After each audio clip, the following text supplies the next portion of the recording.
It's WWDC this week. Apple has released some really good software.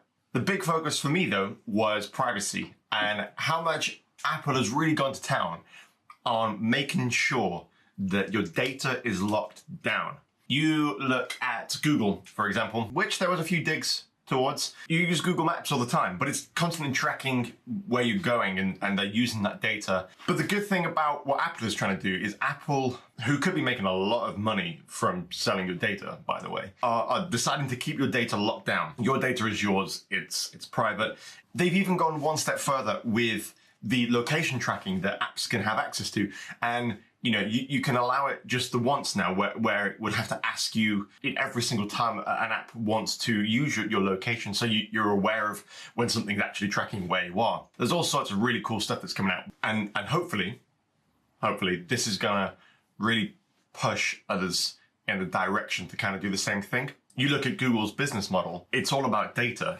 Everything they do is about data. The more information they have on you and what you do, the more they can advertise to you that's more accurate, and they can sell your data too. And as I said, like, Apple could be doing the same. They could, and they'd earn so much money from it, but they're not doing. And I think that's really important because they're really caring about your privacy.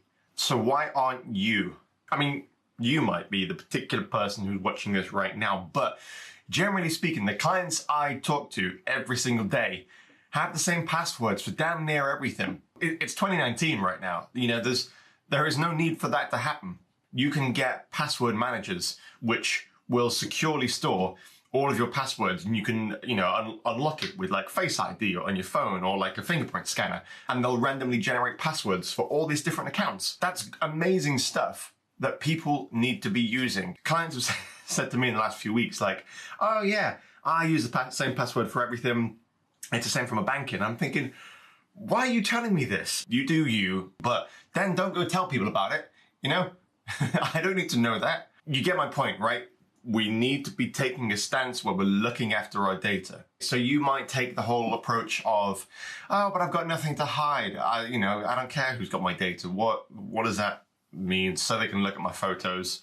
So what? I get that. Okay, but let's break this down a bit. You got nothing to hide. That's not the point, though. The point is that just because someone doesn't have something to hide, does that mean that someone can start going through your stuff? You've got a lock on your house, right? You got nothing to hide. Are you just going to let people just walk in and just root through your stuff? They might not take anything, but they can have a glance at it all, your banking, your photos, know who your family members are. If you look at it in a real world context, you just wouldn't do that. Data's really powerful. Data can be used in a much bigger force. All of a sudden, you might not have anything to hide yourself. It's about taking a stance. If you say, that's fine, take what you want from me, I don't really care.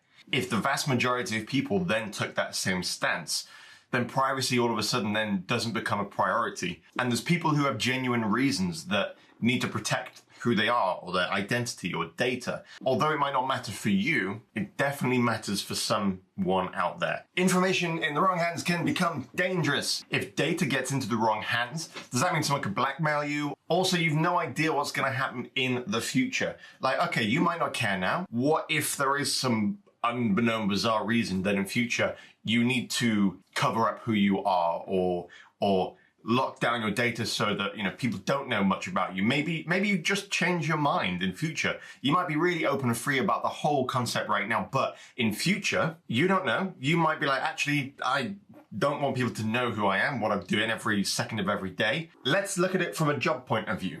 Okay, you might be freelance right now. You might be super happy in a job that you're doing, or you might completely hate your job. The point is, you don't know what's going to happen in 10, 20, 30 years' time. You might be in a different job. You might be wanting to get employed somewhere. You might have said some things online that you now regret. I mean, that happens with politicians and celebrities all the time. If you put yourself out there saying certain things, kind of like I'm doing now, you are opening yourself up to unknowns in future as well. So going back to my original point here, I just think it's really great that Apple are a big company, and they are taking such a strong stance on data and how it is up to you what you want to do with it. I'm not saying that you can't go out and share. Hell, I'm doing it right now, and my wife is a blogger, and everything that she does is online. And that's fine, that's great. The difference is that it's informed consent. It goes back to that whole idea that you're aware of what you're doing. You're putting stuff out there, and if you've made the decision to do that knowingly, amazing, off you go, carry on.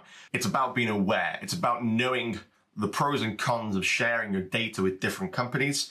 And again, that's fine if you know what they're doing with it, if you're happy. I'm gonna leave this one there. My final point though is that like when we work with clients, if we start hearing these things like, you know, I have the same password for everything, or here's my password, that's the point where we're like, whoa, stop. We will always help to implement great services for free, such as like LastPass, 1Password. I don't know, LastPass is the one we normally use. And they're great services because they can lock down your password data, your privacy. They store it incredibly securely. Clients can then pop their passwords in there, share that password with us, and we don't even get sight of the password. It just goes right in the field, all like the black dots, so we don't get to see what the password is, but we can still log in and do the work that we need to. And once we've finished work, or if the relationship falls apart for whatever reason, hopefully it won't, then you can also revoke access without having to think, oh man, I've got to change the password everywhere and, you know, I'm worried that someone's got access. You just revoke that password from someone having it. Done, gone. For, you know, compliance, for data protection, from a business point of view, you definitely need to look at password managers. Kind of gone on so many different tangents here, but hopefully you found something useful in this video. If so, like it, give it a thumbs up, whatever you can do on whatever social network you're watching this on, and I will see you soon.